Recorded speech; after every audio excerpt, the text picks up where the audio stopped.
que tienen las zonas monumentales.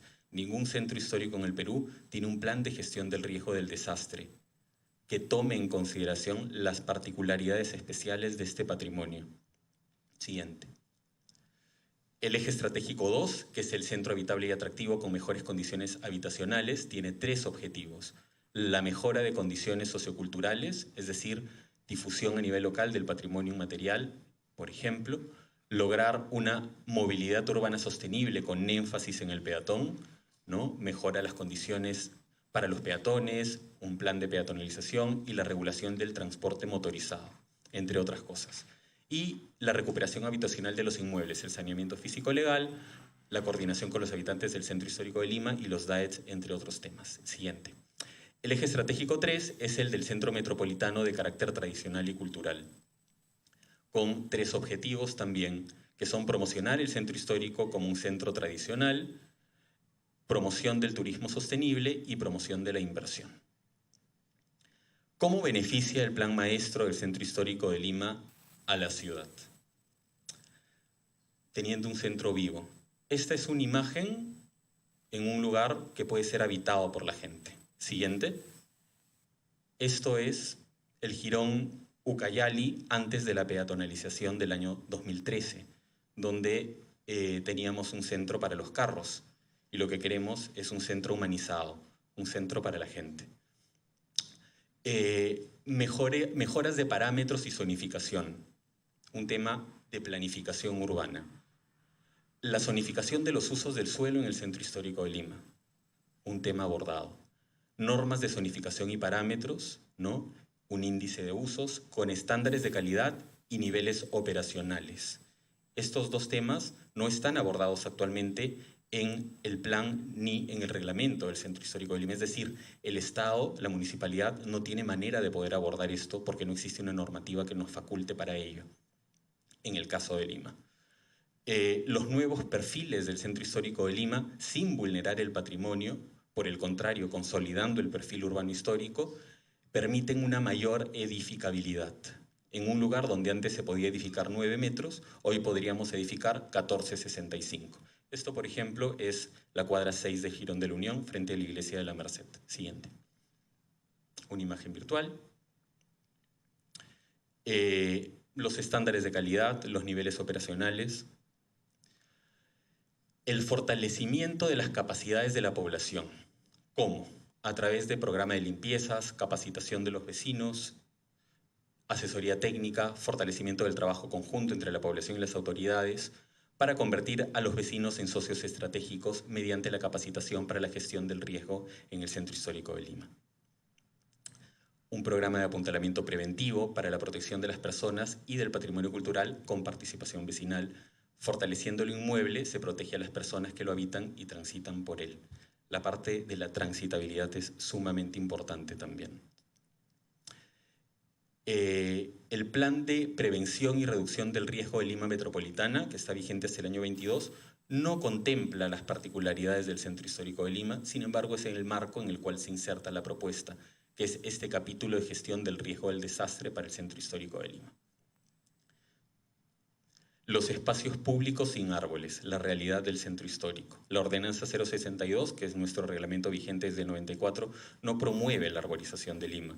Sin embargo, este plan, siguiente, promueve la arborización del centro histórico de Lima. Ese, por ejemplo, es el plano de todas las vías que sería factible arborizar. Siguiente.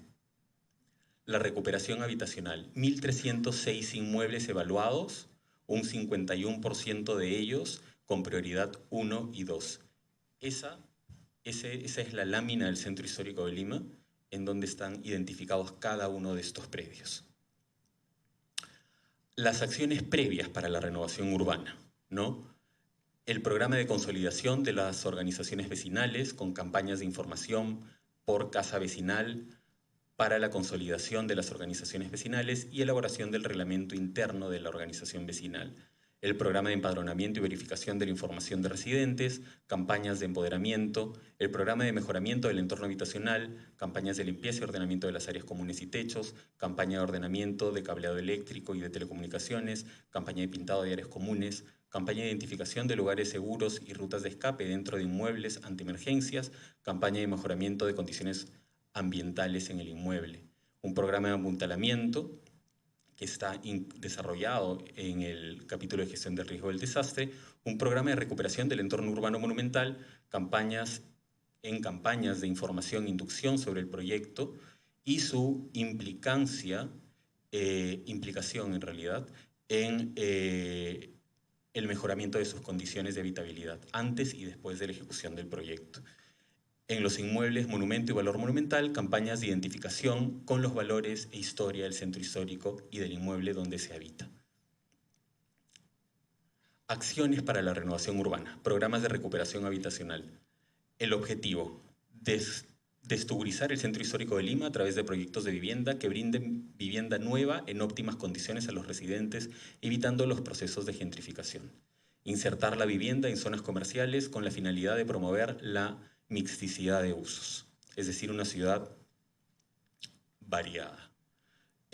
Los distintos programas desarrollados para la recuperación habitacional están vinculados a un programa complementario de realojamiento temporal.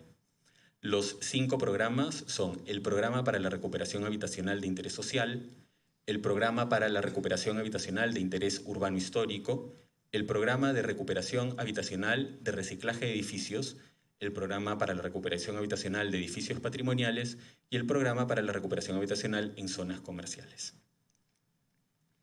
Ejemplos de recuperación habitacional. En el tema de la movilidad urbana sostenible, la priorización de proyectos de articulación metropolitana en el Plan Vial Metropolitano vigente. Este es el Plan Metropolitano vigente en el que se inserta la propuesta del Centro Histórico de Lima. Son estos proyectos de infraestructura urbana en el ámbito del Centro Histórico de Lima tienen 3 partes. Una, implementación de los corredores peatonales a través de ensanche de veredas. Esto es lo que podemos ver en las líneas amarillas, como esta. El rediseño de la sección vial en vías vehiculares de transitabilidad con transporte público, como lo azul, y en ejes peatonalizados en su integridad, que son los color crema.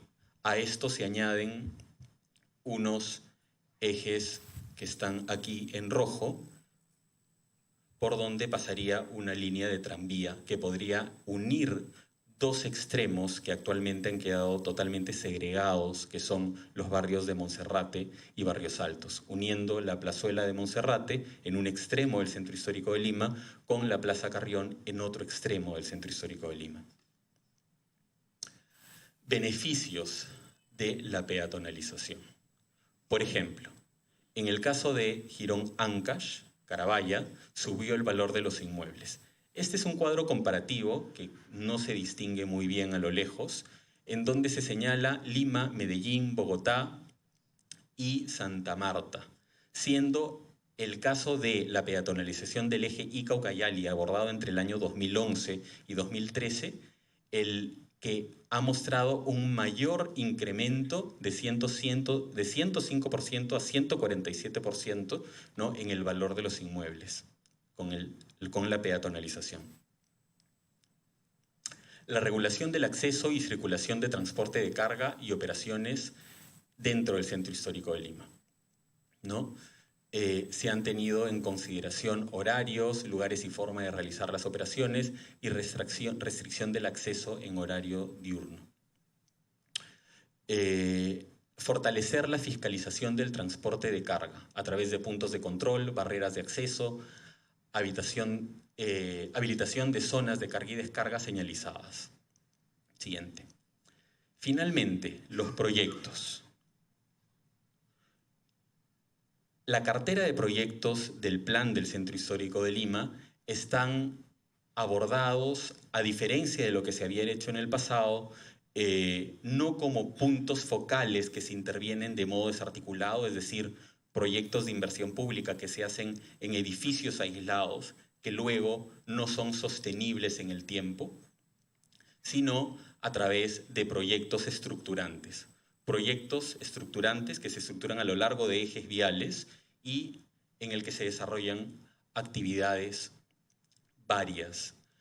Estos son proyectos de borde, que son los proyectos que al realizarse mejoran la integración del Centro Histórico de Lima con zonas circundantes y en líneas generales con el resto de la ciudad, es decir, los proyectos de las avenidas Alfonso Ugarte y Grau, y ejes estructurantes, que son conjuntos de proyectos estructurantes y complementarios orientados a reestructurar una dinámica urbana general en el marco de los objetivos del plan, de estos 3 ejes estratégicos. Estos pueden ser vías articuladoras o espacios especiales como la ansiada recuperación de la ribera del río Rímac y el Cerro San Cristóbal, que son 2 elementos constituyentes del paisaje natural, de este paisaje urbano histórico llamado Centro Histórico de Lima. Ese es el conjunto de áreas a intervenir en el marco del Plan de Recuperación del Centro Histórico de Lima. Allí podemos ver los distintos ejes estructurantes planteados tanto para el lado de Lima como para el lado del Rímac. Siguiente.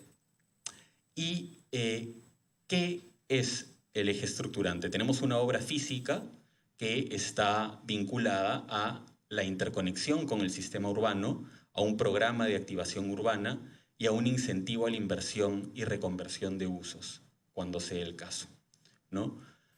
Tienen un objetivo, pero hay que hacer un seguimiento también. Siguiente. Las líneas de acción de estos proyectos estructurantes. Por un lado, la activación de recursos endógenos. Por otro, la protección y puesta en valor del patrimonio edificado. El mejoramiento de espacios públicos y condiciones ambientales. La investigación, puesta en valor y difusión del patrimonio arqueológico, de ser el caso. Mejora de las condiciones socioculturales. La implementación de una movilidad sostenible, la promoción del turismo sostenible, la mejora de las condiciones de habitabilidad y la promoción de la inversión privada. Esta es una de las láminas del eje estructurante Junín, en donde están establecidos, según las líneas de acción antes descritas, que las pueden ver aquí, con un mapeo de diferentes colores, cuáles son las posibilidades de intervenir en cada uno de estos inmuebles. En algunos casos, estas posibilidades serán abordadas por el Estado, por la Municipalidad de Lima, y en otros casos son espacios que podrán ser intervenidos de modo privado. Siguiente. Cada uno de estos ejes estructurantes, a su vez, está abordado de manera más detallada en sectores que tienen vocaciones distintas. Siguiente. Junín, los diferentes tipos de intervención hasta llegar a la plazuela de Santiago del Cercado, en un extremo del Centro Histórico de Lima, y los diferentes proyectos de reestructuración de la sección vial, en este caso en Ancash, por ejemplo, con el ensanchamiento de veredas que va a permitir una mejor conexión de la zona llamada Mero con Barrios Altos hacia el cementerio Presbítero Maestro. Siguiente. El reordenamiento de los cables, el reordenamiento de, digamos, de todos los servicios a través de una canalización subterránea que evite que sigamos teniendo cableado tendido en superficie. Siguiente. Muchas gracias.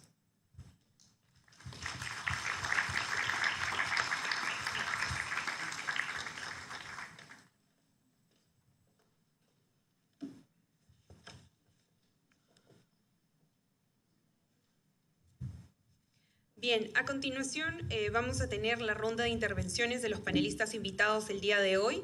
Para moderar esta mesa vamos a invitar a una miembro de UDEAL. Y vamos a empezar con el arquitecto José Luis Pincolea.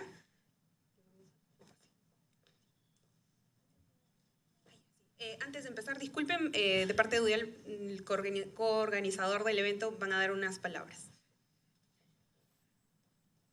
Buenas noches con todos.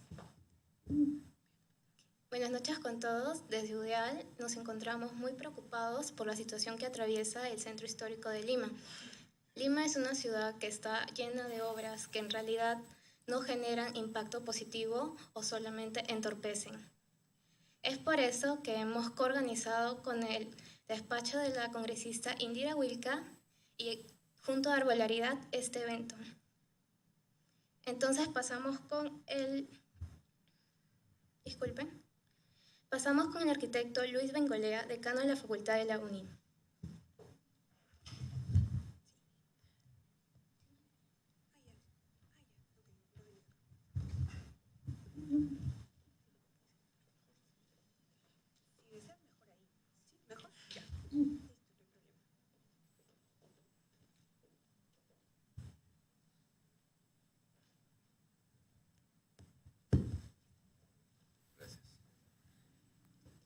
Buenas noches.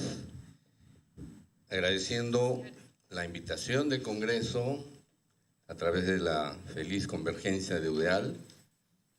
Este es un evento joven, no solamente de edad, sino también de espíritu, tanto por la edad de la congresista cuanto por UDEAL, aun cuando nosotros no lo seamos tan jóvenes en edad, pero sí de espíritu. Entonces, felicitamos estar aquí una vez más en el Congreso. Estuvimos el lunes también. Ya hemos tenido otro espacio del Congreso, en este caso la Comisión de Cultura, para conversar sobre este tema del Plan Maestro, pero extrañamos la presencia del Ministerio de Cultura. El ente rector no se ha pronunciado, no sabemos por qué, y sobre todo de la municipalidad. Nosotros consideramos que el alcalde merece que invite a los ciudadanos que nos hemos pronunciado, que hemos respondido a su llamado sobre este plan maestro. Se lo hemos planteado así al teniente alcalde. Esperemos que el alcalde corresponda a este pedido de los ciudadanos organizados o ciudadanos que por iniciativa propia se han pronunciado sobre el plan maestro. Un poco el ritmo mediático con el que marcha nuestra política, desgraciadamente, hace que los 100 días se conviertan en una suerte de olla a presión para las autoridades. Y nos parece que eso no está bien. No está bien que a quienes elegimos los ciudadanos respondan a una presión mediática y se vean obligados en los 100 días primeros a mostrar resultados. Y vemos lo que vemos, ¿no? Lo último que ha hecho nuestro reciente alcalde es anunciar una peatonalización a través de un mecanismo, vamos a llamarlo curioso, por ser generosos, pero que tiene como telón de fondo la peatonalización, que es un tema mayor. Renglón seguido nos ha planteado la idea de los estacionamientos, cosa que realmente nos preocupa. ¿Cuál es el sentido de la peatonalización? ¿Traer más movilidad al centro? ¿O mejorar las condiciones de vida en el centro? ¿O que el centro sea más visitado? ¿Pero por qué tiene que ser visitado dándole mayores playas de estacionamiento? Vemos que ahí hay una incongruencia. Creo que el tema de la peatonalización tiene sentido, da prioridad efectivamente al peatón, pero tiene por medio distintas alternativas. Y esas son las que realmente desde el punto de vista técnico pueden plantearse. El modelo de los estacionamientos está replicando el modelo de Miraflores y podemos ir a Miraflores para ver los resultados, ¿cierto? Entonces, esta traslación de la experiencia de Miraflores a Lima, por lo menos, merece discutirse. Pero todo eso es producto de, repito, de los 100 días. Y creo que un alcalde que tenga las ideas claras no debería dejarse seducir ni presionar por la necesidad de mostrar en los 100 primeros días que tiene algunas cosas realizadas. Nos parece, en ese sentido, la prensa también se equivoca, desvía la atención y la energía que deben tener nuestras autoridades para actuar a la altura de las circunstancias. Esta polémica, feliz polémica que se está abriendo en torno al Plan Maestro, como ustedes saben, responde a la norma, afortunadamente. Sin embargo, el anterior alcalde no la propició. Y no es sino una muestra más del modelo de gestión del anterior alcalde, para quien la norma era en gran parte letra muerta. En ese contexto de ese tipo de gestión es que se inició la formulación de este Plan Maestro. Esto es importante tenerlo en cuenta, porque si vemos cuáles eran las condiciones en las que se ha conducido la anterior gestión en torno a la conservación del centro histórico, baste mencionar las obras que han quedado pendientes en materia de conservación, los conflictos que tienen, qué rol le toca en eso, o que le ha tocado a ProLima, pero lo entendemos esto en medio de una gestión caracterizada por su verticalidad, por la ceguera, por la sordera y el mutismo de la anterior gestión.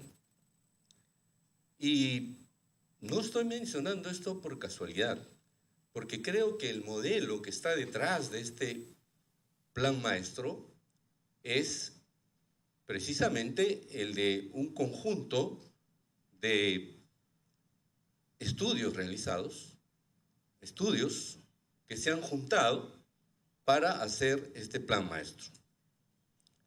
Si comparamos, por ejemplo, y esto es bueno saberlo, ¿por qué no hay ninguna mención en el Plan Maestro? Primero, a lo que ha significado el anterior Plan Maestro. Creo que este Plan Maestro mereció hacer un balance del anterior, porque los cambios que hace son notorios. Por ejemplo, la delimitación. Este Plan Maestro reduce la delimitación del área de estudio. Claro, se dirá, bueno, es que este es un Plan Maestro para el centro histórico, entonces la área de estudio es el centro histórico, correcto.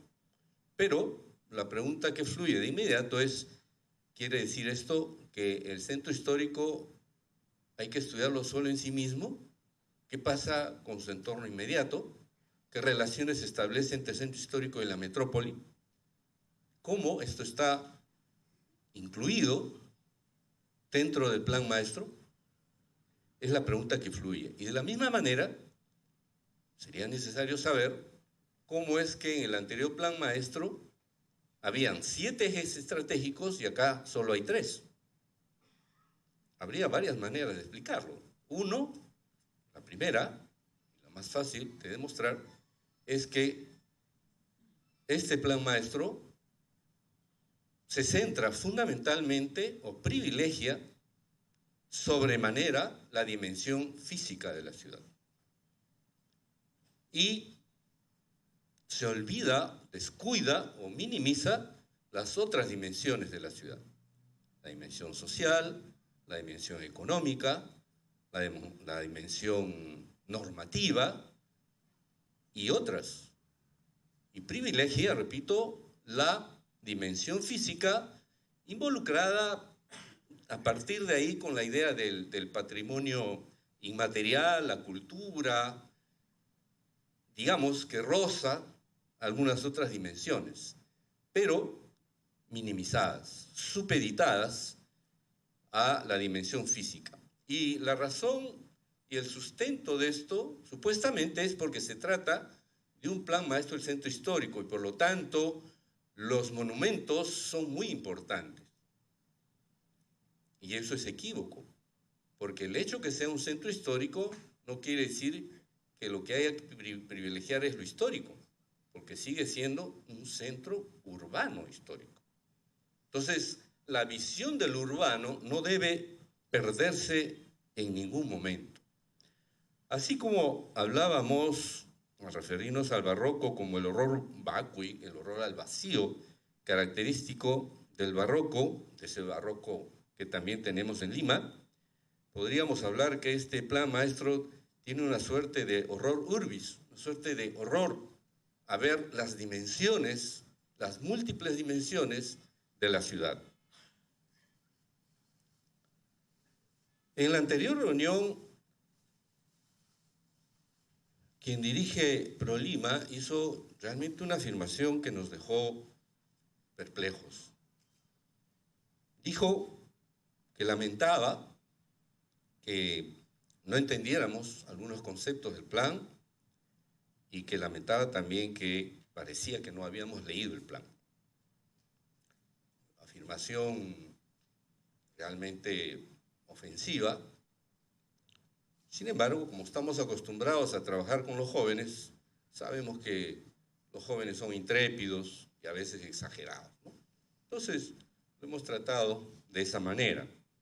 Pero eso no impide que expliquemos cómo es que, en particular la UNI, llegó a las 3 páginas con las que se pronunció sobre las 3.000 o 4.000 hojas del plan maestro.